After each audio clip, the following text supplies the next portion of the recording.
नेहमीच्या प्रार्थनेने आपण सेशनची सुरुवात करूया.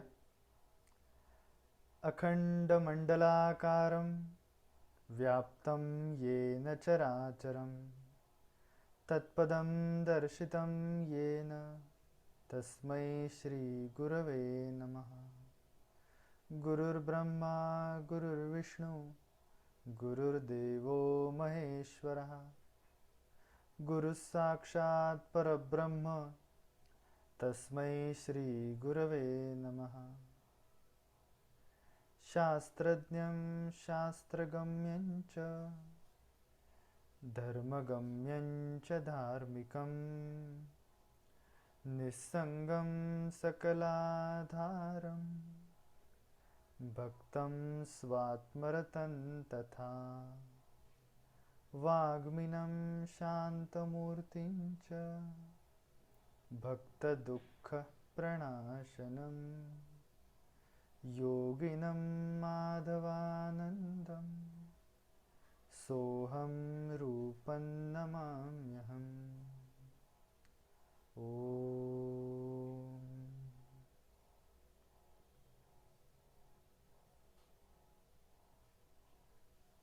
हरिओम.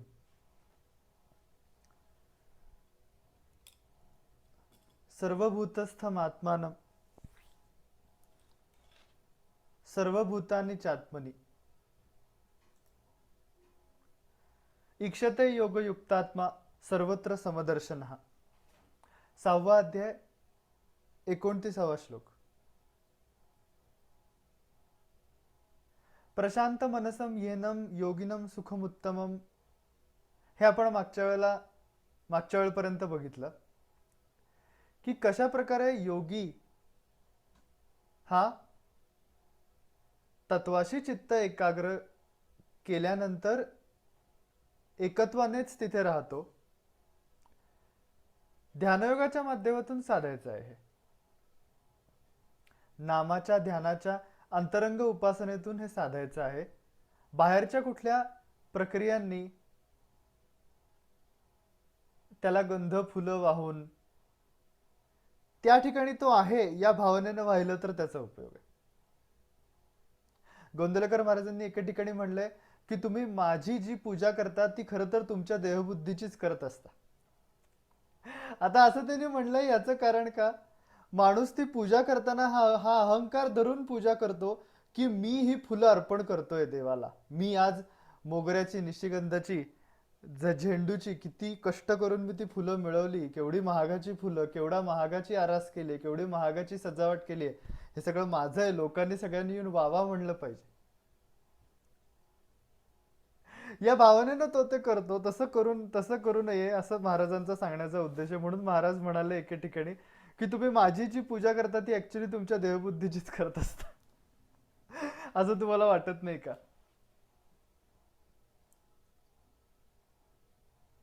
त्या ठिकाणी ईश्वराचं अस्तित्व आहे या त्याच्या अस्तित्वाच्या जाणीवेच्या सह आपण जर का काही साधना केली तर ती गोष्ट फलद्रूप होते.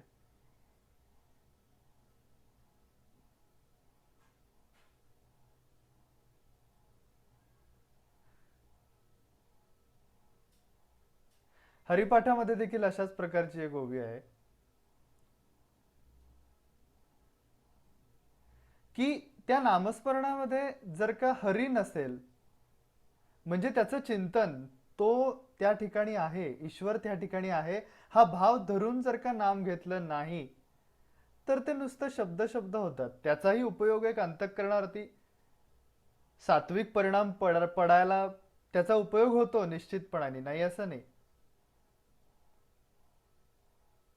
याचं पण एक उदाहरण गोंदवलेकर महाराजांनी खूप सुंदर दिलंय की 2 माणसं जेवायला बसली. त्यातला एक माणूस आता पंचपक्वानांनी वाढलेलं ताट आहे. 2 माणसं जेवायला बसलेली आहेत. त्यातला एक माणूस जेवताना काहीतरी वेगळे विचार करतोय, काहीतरी विचारांमध्ये तो जेवतोय, त्याचं लक्ष नाहीये जेवणात. आणि दुसरा माणूस फुल्ली आणि कम्प्लिटली मेंटली त्या जेवताना त्या लक्ष आहे त्याचं, वा किती छान झालेत पदार्थ याचा तो अनुभव घेतोय मनापासून. तर आता पोट दोघांचंही भरेल की नाही, तर पोट दोघांचंही भरेल. पण ज्याचं लक्ष आहे जेवणाकडे त्याला आनंद जास्त मिळेल. तसं म्हणले की नामस्मरण करत असताना ईश्वराच्या अस्तित्वाची जाणीव धरून तुम्ही नाम घेतलं तर त्याचा उपयोग जास्त आहे.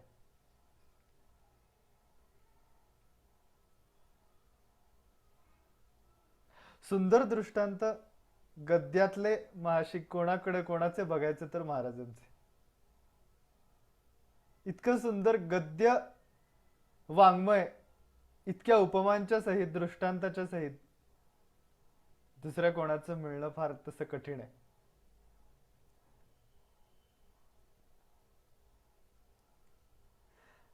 तर आता अशा प्रकारे त्या ईश्वराच्या अस्तित्वाची जाणीव ही जी आपण व्यवहारामध्ये ती तिथे आहे असं धरून उपासना करतो, ध्यानामध्ये तीच जाणीव आपण स्वच्या ठिकाणी ती गोष्ट अनुभवण्याचा प्रयत्न करतो.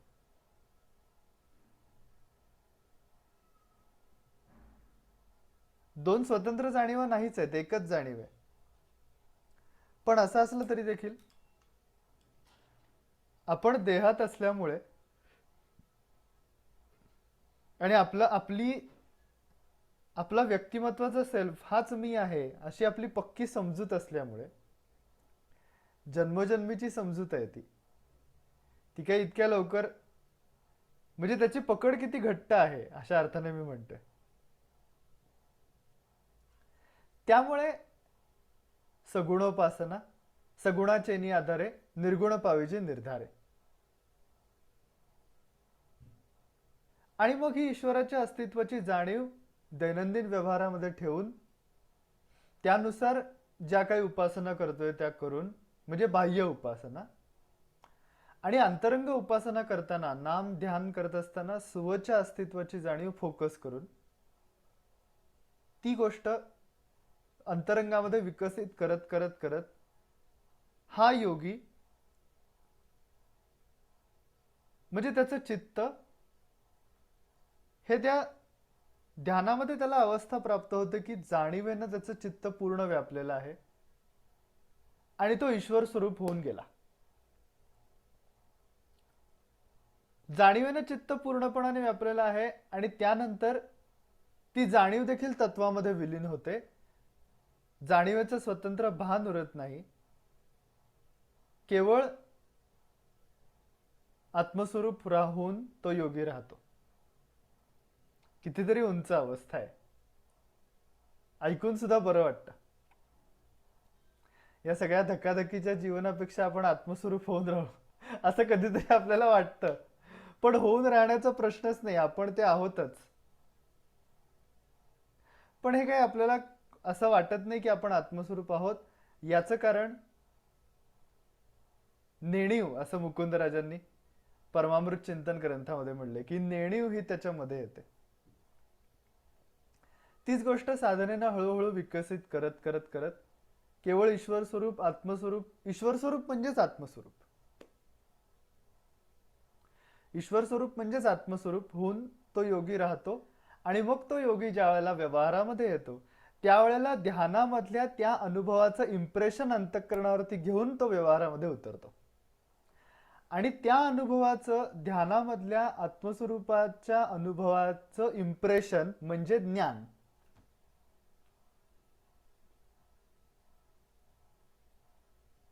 ऐका ज्ञानाचे लक्षण. ज्ञान म्हणजे आत्मज्ञान, पहावे आपणासी आपण या नाव ज्ञान, असं समर्थांनी म्हणले. आता हे इम्प्रेशन घेऊन ती व्यक्ती व्यवहारामध्ये उतरते. त्यावेळेला कशा पद्धतीने ती जगाकडे बघते, फार सुरेख आणि फार आल्हाददायी असं हे वर्णन आहे.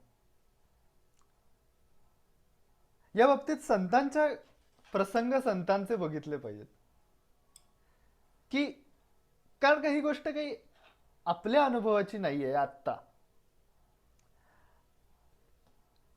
हळूहळू आपण त्या स्थितीला जाण्यासाठी प्रयत्न सिन्सिअरली करतो आहोत आणि हळूहळू आपली ती अवस्था विकसित होईल. पण आपण आत्ता बघताना संतांची उदाहरणं की ज्यांची ती अवस्था मुरलेली आहे, ती स्थिती त्यांची मुरलेली आहे. त्यासाठी त्यांना काही वेगळा कुठला प्रयत्न करण्याची काही आवश्यकता नाहीये. तर श्रीधर स्वामी जे होते समर्थांचे शिष्य, तर ते श्रीधर स्वामी ज्या वेळेला आयुष्याच्या एका टप्प्यावर सगळं काही सोडून सज्जनगडावरती ज्ञानप्राप्तीसाठी निघाले. मग त्यांनी ठरवलं आहे की आता सज्जनगडावर जाऊन साधना करायची आणि ज्ञान प्राप्त करून घ्यायचं. त्यावेळेला आता त्यांचे काही मित्र होते, ते येणार नव्हते त्यांच्याबरोबर सज्जनगडावर. पण आता मित्रांच्यात कशी थट्टा मस्करी सगळं चालतं की नाही, तसं श्रीधर स्वामींच्या जे मित्र होते, तर ते जाण्याच्या आधी त्या मित्रांनी त्यांना विचारलं की आता तू ज्ञानी होणार, तर आता तू ज्ञानी होऊन आल्यानंतर तू आमच्याकडे कसा बघशील, कसा पाहशील आमच्याकडे.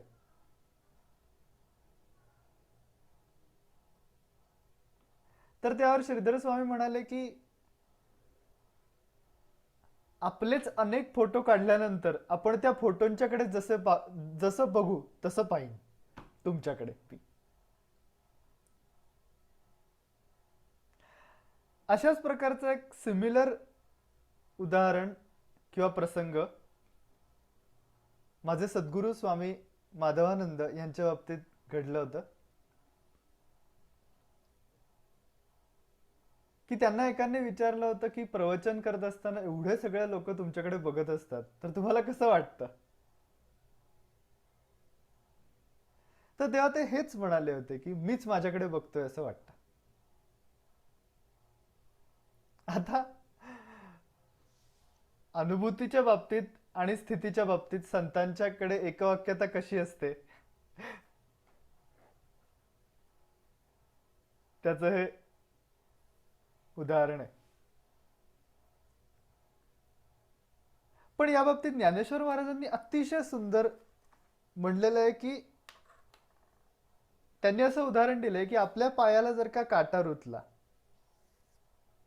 चालताना पायामध्ये काटा रुतला, तर आपल्याला कळ येते. म्हणजे त्यांनी म्हणले की ती कळ जीवाला लागते. पै पायी काटा नेहटे तव व्यथा जीवी उमटे. पायाला काटा रुतला तर जीवाला कळ येते.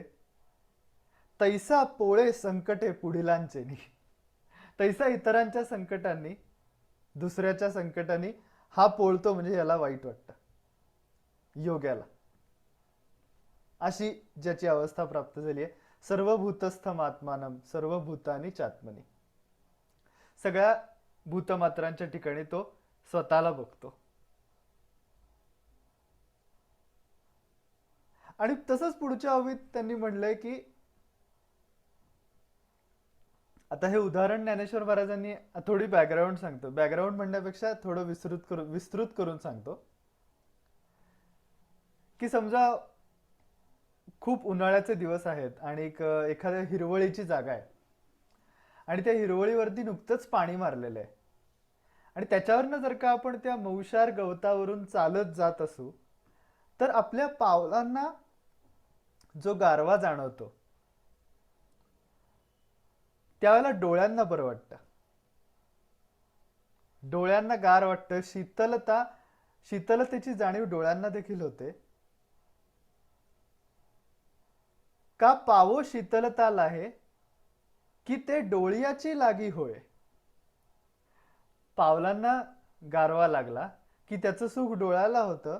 का पावो शीतलता लाहे की ते डोळ्याची लागी होय. तैसा परसुखे जाय सुखावतो. तसा दुसऱ्याच्या सुखाने हा सुखावला जातो. म्हणजे आधी बघितलं की दुसऱ्याच्या दुःखाने दुखावला जातो, तसा दुसऱ्याच्या सुखाने सुखावला जातो.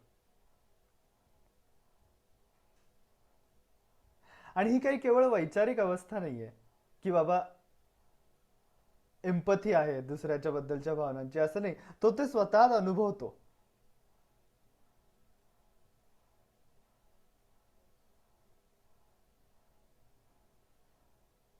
आणि ही गोष्ट किती तद्रूप झालेला असतो किंवा किती तो खरेपणाने स्वतःला इतरांच्या ठिकाणी आणि इतरांना स्वतःच्या ठिकाणी बघू शकतो.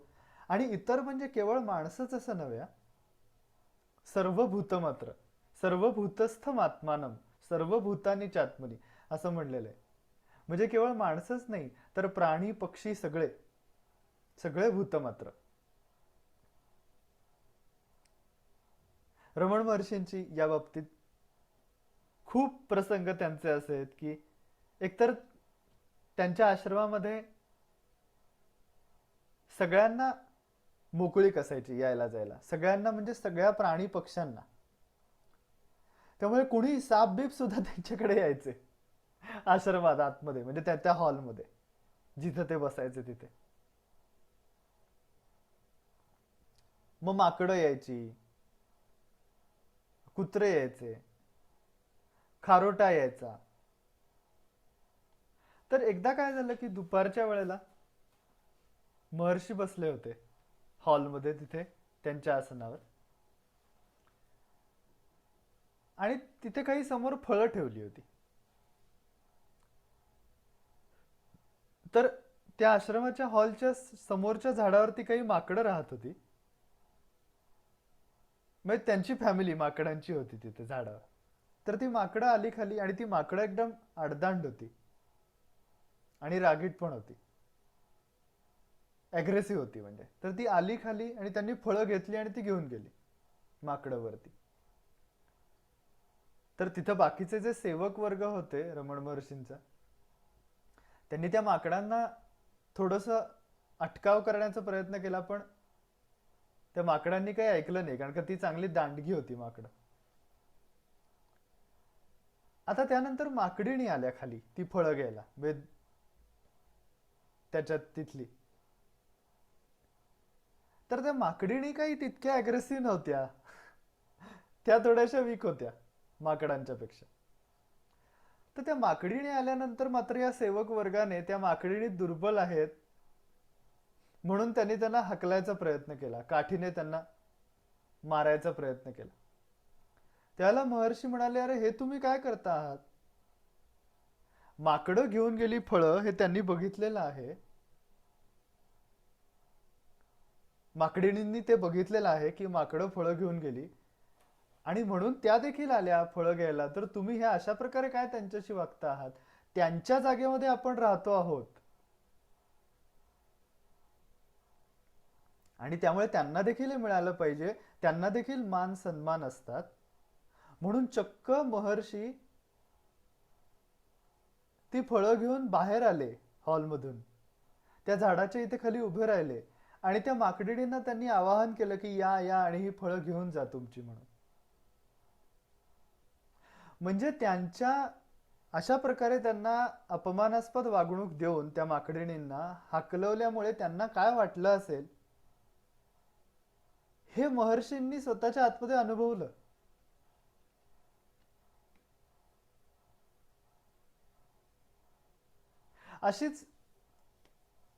अशाच प्रकारचं एका कुत्र्याच्या बाबतीत झालं होतं की ते जगदीश्वर शास्त्री म्हणून एक जण रमण महर्षींच्याकडे यायचे, ते आणि त्यांची पत्नी. तर आणि त्यांच्याकडे एक कुत्रा पण होता जगदीश्वर शास्त्रींच्याकडे, आणि तो कुत्रा होता तर तो पण येऊन बसायचा म्हणजे. तर एकदा ते जगदीश्वर शास्त्री चेन्नईला गेले, ते आणि त्यांची पत्नी दोघे जण चेन्नईला गेले होते. आणि तो त्यांच्याकडचा जो कुत्रा होता त्याला नेलं नव्हतं, त्याला तिथेच ठेवलं होतं तिरुवन्नमलाईमध्ये. तिरुवन्नमलाई म्हणजे जिथे रमण महर्षी होते किंवा त्यांचा आश्रम जिथे आहे ते गाव म्हणजे तिरुवन्नमलाई. आणि या कुत्र्याची देखभाल करायला त्या जगदीश्वर शास्त्रींच्या शेजारी जी बाई राहत होती तिला जबाबदारी दिली होती या कुत्र्याची देखभाल करायची.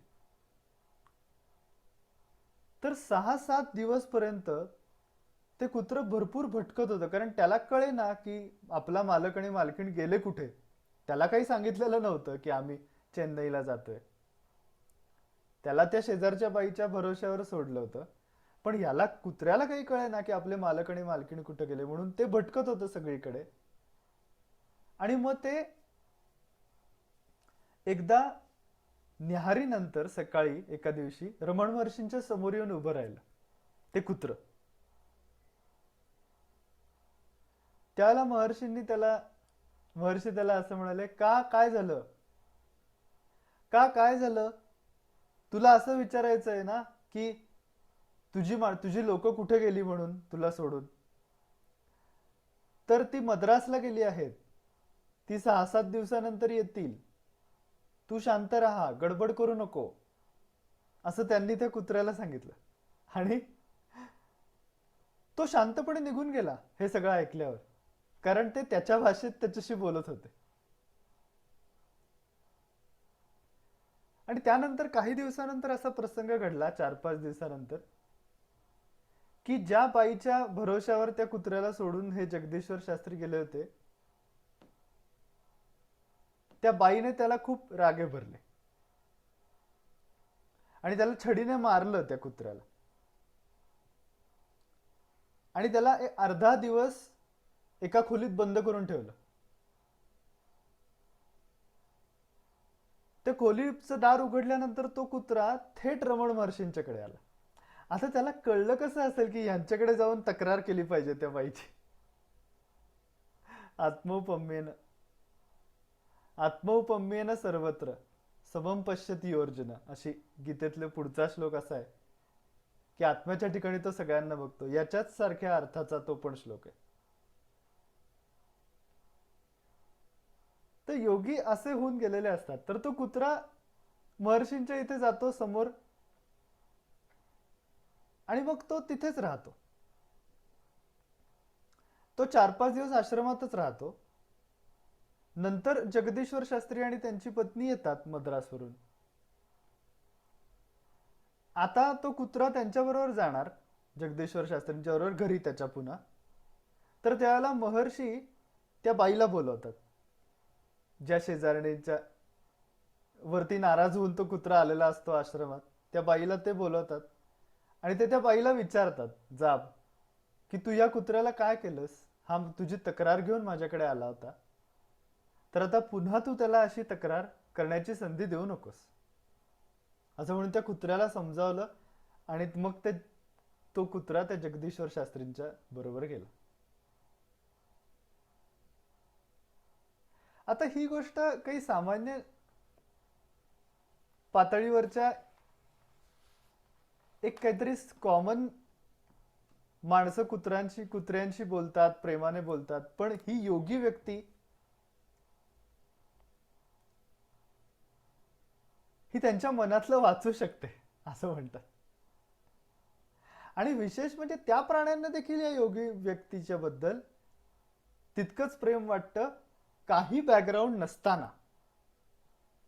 पाळलेल्या कुत्र्याच्या बाबतीत प्रेम वाटणं गोष्ट वेगळी आहे, पण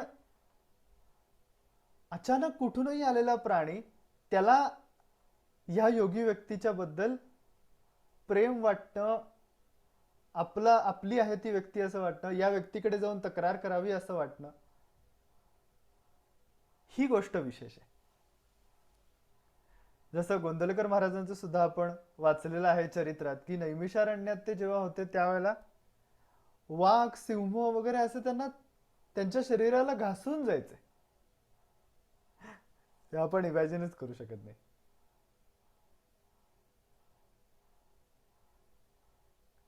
तरी देखील काही उपद्रव करायचे नाहीत महाराजांना. याचं कारण की त्यांच्या चित्ताची असलेली प्रसन्नता, त्या चित्ताच्या प्रसन्नतेचा प्रभाव हा आजूबाजूच्या सगळ्या भूतमात्रांवर पडतो. आणि ती प्रसन्नता कशी प्राप्त होईल, तर आत्मस्वरूपावरती.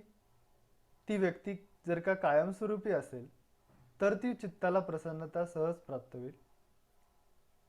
आणि ही प्रसन्नता कायम टिकणारी, कधीही कमी न होणारी, कशावरही इतर कुठल्याही गोष्टींवर अवलंबून नसणारी अशी असल्यामुळे आपण त्याचा अभ्यास करत असतो. त्यानुसार आता आपण 15 मिनिटं ध्यान करूया. सुरुवातीला 3 वेळा ओंकार, त्यानंतर भ्रूमध्यापाशी लक्ष केंद्रित करायचं. त्या ठिकाणी श्वास घेणे सोडणे, श्वास घेणे सोडणे, यासोबत श्वास घेताना सो, सोडताना हम, असा सोहम मंत्र चालवायचा. हळूहळू केवळ स्वच्या अस्तित्वाची जाणीव सेन्स करण्याचा प्रयत्न करायचा. हरिओम तत्सत. सुरुवातीला 3 वेळा ओंकार करूया.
हरि ओम, हरि ओम, हरि ओम,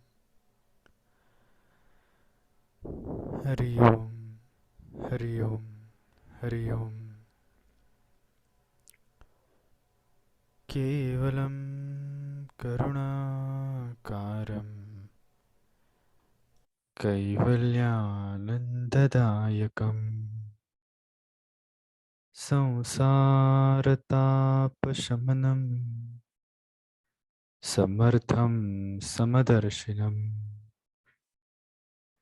स्वयं प्रकाशं संसिद्धं स्वरूपानन्दसद्गुरुम् पावनं परमं शान्तं पावसेवासिनं भजे। सोऽहं सिद्धिसुसम्पन्नो नादसन्धानसंस्थितः वीतरागो विशेषश्च श्रीगुरुः पातु मां भवेत्। ज्ञानेशाङ्घ्रिसरोजलुब्धमधुप स्वामी स्वरूपाङ्कितः सन्तानां वचनानुभूतिपथिक साक्षी स्वयं कापडि गार्हस्थ्ये किल एकनाथसदृशौ वृत्तौ तुकारामवत् सोऽहं योगरतं कृतार्थचरितं वन्दे यतिं माधवम् यस्य स्मरणमात्रेण चित्तं भवति निर्मलं स्वामी समाधवानन्दो नित्यं वसति मे हृदि। ॐ तत्सत्। हरि ओम। श्री राम, श्री राम।